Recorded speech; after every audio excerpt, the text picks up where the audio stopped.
Episode की starting में किम हमारे हीरो पे अटैक कर देता है। किम केसियन पे फायर अटैक करता है जो कि सीधा जाके केसियन को लगने ही वाला था, लेकिन केसियन शैडो स्लाइस से अटैक करता है। उन दोनों के अटैक आपस में टकरा के गायब हो जाते हैं, लेकिन इतने में ली केसियन के पीछे आ चुका था। ली अपनी स्वॉर्ड से काफी पावरफुल अटैक केसियन पे कर देता है। केसियन ने ली को नोटिस तो कर ही लिया था, इसीलिए वो उसके अटैक को डॉज कर लेता है। डॉज करने के बाद भी केसियन की कमर पे एक कट लग जाता है। ली चिल्ला के किम से कहता है यही मौका है, इसे पकड़ लो। ली की बात सुन के किम अटैक करने के लिए आगे बढ़ जाता है और फिर से फायर अटैक रेडी करता है, लेकिन तभी किम को अपनी बहन की याद आती है कि कैसे केसियन ने उसकी बहन को बचा लिया था। इसीलिए किम केसियन पे अटैक नहीं करता और इसी मौके का फायदा उठा के केसियन वहां से निकल जाता है। ली चिल्ला के किम से कहता है तुम ये सब क्या कर रहे हो, क्या तुम्हें दिखाई नहीं देता हमारा एनिमी यहाँ से भाग गया। आगे ली किम को बताता है वो जिस तरह की स्किल इस्तेमाल कर रहा था, देखने से लग रहा है वो एक शैडो यूजर है। आखिर में इसे रिपोर्ट कैसे करूं,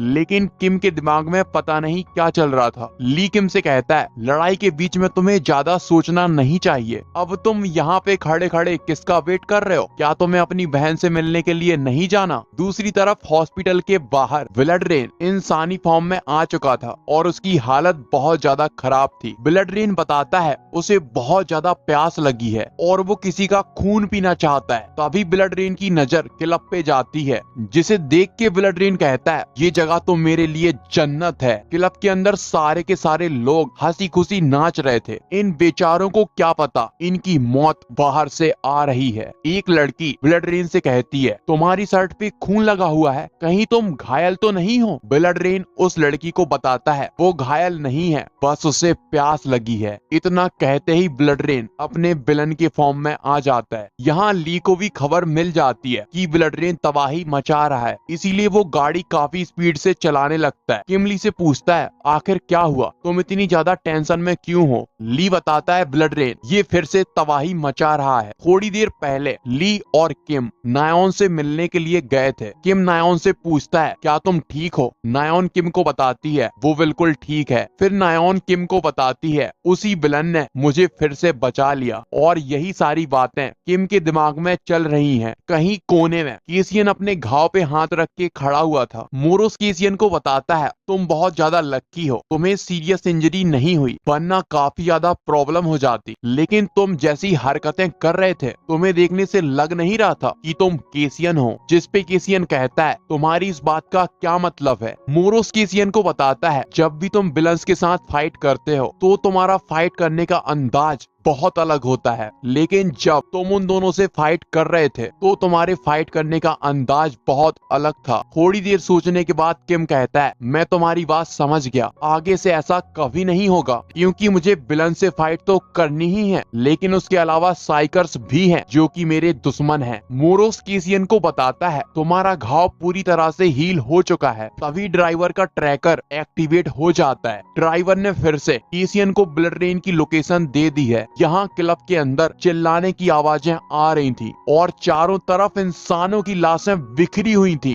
एक लड़की टेबल के नीचे छुपी हुई थी। जब ली और किम क्लब के अंदर आते हैं तो वो अपने सामने का मंजर देख के शॉक हो जाते हैं। उनके सामने ब्लडरेन बैठा हुआ था और क्लब के सारे लोग मारे जा चुके थे। ली ब्लडरेन पे चिल्लाने लगता है। ब्लडरेन ली से कहता है शांत हो जाओ और चुपचाप बैठ जाओ, क्योंकि मैं नहीं चाहता मेरा हीलिंग टाइम बर्बाद हो जाए। ली किम को बताता है सबसे पहले हमें उसे बचा लेना चाहिए, उसके बाद ही हम इससे फाइट करेंगे। लेकिन उतने में ब्लडरेन अपना गिलास फेंकते हुए कहता है मैं पूरी तरह से हील हो गया। इतना कहते हुए ब्लडरेन ब्लड स्पीयर नाम की टेक्निक से अटैक करता है, जिसे ली बड़ी ही आसानी से ब्लॉक कर लेता है। फिर ली और किम ब्लडरेन से लड़ने के लिए तैयार हो जाते हैं। किम अपनी फायर पावर इस्तेमाल करने लगता है, जिस पे ली उसे रोकते हुए कहता है ये सब तुम क्या कर रहे हो, अगर तुमने अपनी फायर पावर इस्तेमाल की तो यहाँ पे मौजूद सारे के सारे लोग मारे जाएंगे। ब्लडरेन मुस्कुराते हुए कहता है अच्छा तो तुम्हें दूसरों की चिंता हो रही है, लेकिन तुम्हें दूसरों की नहीं बल्कि खुद की चिंता करनी चाहिए। इतना कहते कहते ब्लड रेन ली के काफी ज्यादा करीब आ जाता है और एक काफी पावरफुल अटैक ली पे कर देता है, जिसकी वजह से ली काफी दूर जाके गिरता है। लेकिन इससे पहले कि ली उठ पाता, ब्लड रेन फिर से उसके पास पहुंच जाता है और मुस्कुराते हुए कहता है, अब मैं तुम्हारे ऊपर फाइनल अटैक करने वाला हूँ। ब्लड रेन ली का चेहरा पकड़ के उसे कुचल देता है। इससे पहले कि ब्लड रेन ली की जान निकाल ले, किम पीछे से अटैक करने के लिए आ जाता है और एक काफी बड़ा फायर ब्लास्ट करता है। ब्लड रेन किम के पीछे आके कहता है, तुमने कोशिश तो बहुत अच्छी की, लेकिन तुम्हारा निशाना चूक गया। किम को ये बात पता ही नहीं चली थी कि ब्लड रेन उसके पीछे कब आ गया। उतने में ब्लड रेन किम पे अटैक कर देता है। किम जैसे तैसे उसका अटैक डॉच करता है, लेकिन फिर भी उसे कट लग जाते हैं। किम ब्लड रेन पे अटैक करने की कोशिश करता है, लेकिन किम की हालत खराब हो चुकी थी। अब वो ऐसी हालत में नहीं था कि वो आगे भी फाइट कर पाए। ब्लड रेन मुस्कुराते हुए कहता है, तुमने काफी बढ़िया अटैक किया। अगर मैं उसे डॉच नहीं कर पाता तो मेरी तो हड्डियां टूट जाती। लेकिन किम अपनी फायर पावर को इस्तेमाल नहीं कर पा रहा, क्योंकि अगर वो ऐसा करेगा तो हो सकता है ली मारा जाए। ब्लड रेन भी ये बात समझ जाता है, इसीलिए वो किम से कहता है, मुझे लगता है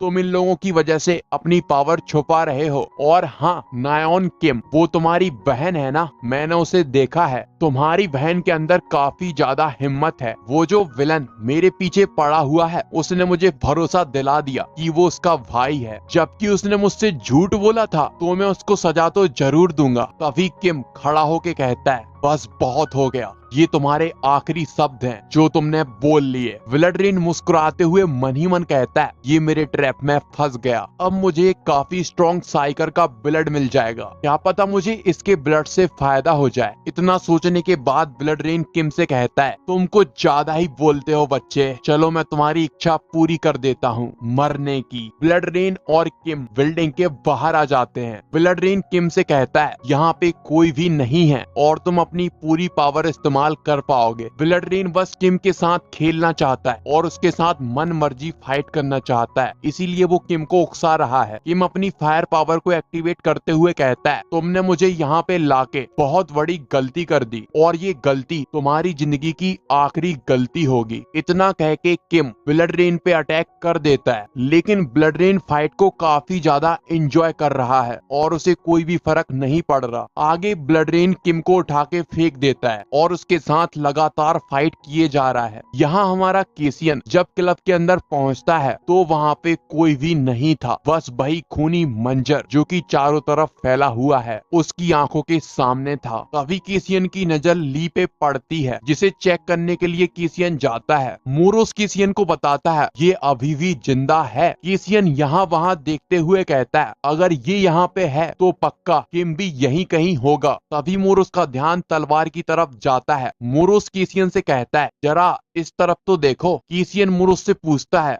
अब ये क्या है? मोरोस केसियन को बताता है, ये मैजिकल स्वॉर्ड है। आगे मोरोस केसियन को बताता है, इसके अंदर से मैजिक स्टोन बाहर निकाल लो। केसियन मोरोस से कहता है, लेकिन ये मेरी तलवार नहीं है। फिर केसियन को याद आता है कैसे ली ने उसे लगभग मार ही दिया था, इसीलिए केसियन फाइनली तलवार में से मैजिक स्टोन निकाल लेता है और उस तलवार को वहीं पे फेंक देता है। तलवार के अंदर से 2 हाई क्वालिटी के मैजिक स्टोन निकलते हैं, जिन्हें केसियन खा जाता है। जैसे ही केसियन उन्हें खाता है, केसियन की बॉडी के अंदर चेंज आ जाते हैं और उसकी बॉडी के अंदर से काफी स्ट्रॉन्ग ऑरा बाहर आने लगता है। केसियन मोरोस को बताता है, इस बार उसे अपनी पावर नहीं देखनी, क्योंकि मुझे महसूस हो रहा है ये कैसी पावर है। दूसरी तरफ एक विलन और उसके साथ 2 बच्चियां जो कि वो भी विलन है, खड़े खड़े किम और ब्लड रेन की फाइट देख रहे थे। ये विलन असल में केसियन और ब्लड रेन की फाइट देखना चाहता है और इसीलिए ये यहाँ पे खड़ा हुआ है। किम अपने हाथ में फायर पावर एक्टिवेट करता है और ब्लड रेन को पंच मारता है, लेकिन ब्लड रेन किम की पंच को एक ही हाथ से पकड़ लेता है और किम को बताता है, तुम्हारे पास जो फायर है बहुत ही कम है, इतनी सी फायर के साथ तुम मेरा कुछ भी नहीं बिगाड़ पाओगे। इतना कह के ब्लड रेन किम की पीठ में काफी पावरफुल पंच मारता है, जिसकी वजह से किम की चीखें निकल जाती हैं। ब्लड रेन काफी ज्यादा गुस्से से कहता है, मुझे तो लगा था तुम काफी पावरफुल हो, लेकिन तुम तो बहुत ही ज्यादा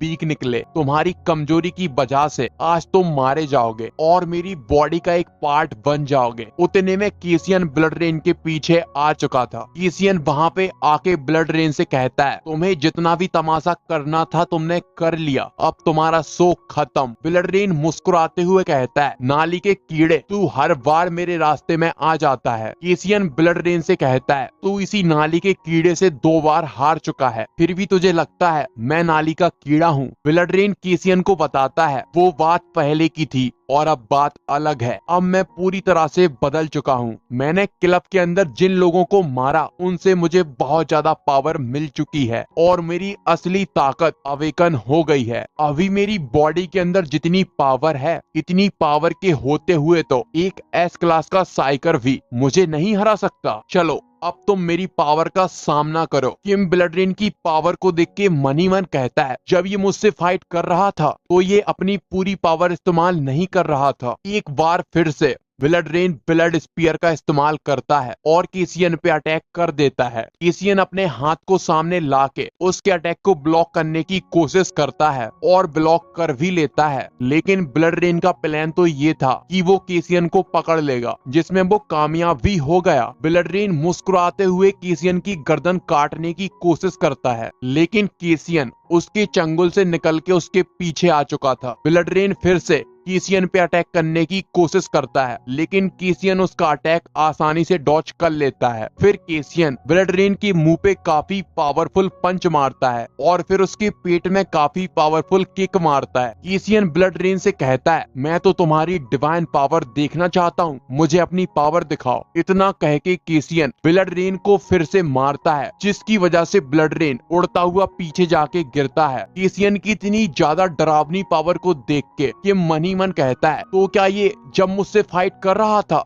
तब ये अपनी ट्रू पावर नहीं दिखा रहा था? आखिर ये इतने कम टाइम के अंदर इतना ज्यादा पावरफुल कैसे बन गया? केसियन ब्लड रेन से कहता है, तुमने तो कहा था एस रैंक का साइकर भी तुम्हारा मुकाबला नहीं कर पाएगा, लेकिन तुमने मुझे डिसअपॉइंट कर दिया। ब्लड रेन फिर से वहाँ से भागने की कोशिश करने लगता है, जिसपे केसियन कहता है, तो क्या तुम दोबारा यहाँ से भागने वाले हो? ब्लड रेन केसियन को बताता है, मैंने माना कि तुम मुझसे काफी ज्यादा पावरफुल हो, मुझे नहीं पता कि तुम इतने कम टाइम के अंदर इतने ज्यादा पावरफुल कैसे बन गए, लेकिन एक बार जब मैं ब्लड में ट्रांसफॉर्म हो जाता हूँ तो मेरे ऊपर कोई भी फिजिकल अटैक काम नहीं करते। अब मैं यहाँ से जा रहा हूँ, कभी और मिलेंगे। लेकिन केसियन अपनी स्किल शैडो बाइंड का इस्तेमाल करता है और ब्लड रेन को चारों तरफ से जकड़ लेता है और अपने हाथ में फायर पावर को एक्टिवेट करके कहता है, मैं तुम्हें आज और अभी जला के राख कर दूंगा। इतना कहने के बाद केसियन ब्लड रेन पे अटैक कर देता है। हमें बताया जाता है केसियन ने डुअल एबिलिटी को अवेकन कर लिया है, एक तो है डार्कनेस और दूसरी है डार्क फ्लेयर। इसके बाद 1 या 2 दिन के अंदर वीडियो आती रहेंगी, तो इसी बात पे लाइक करना तो बनता है ना। लाइक करने से मुझे ये बात पता चल जाती है कि कितने लोग हैं जो कि नेक्स्ट पार्ट देखना चाहते हैं, तो लाइक करना मत भूलना, इससे मुझे पैसे नहीं मिलते।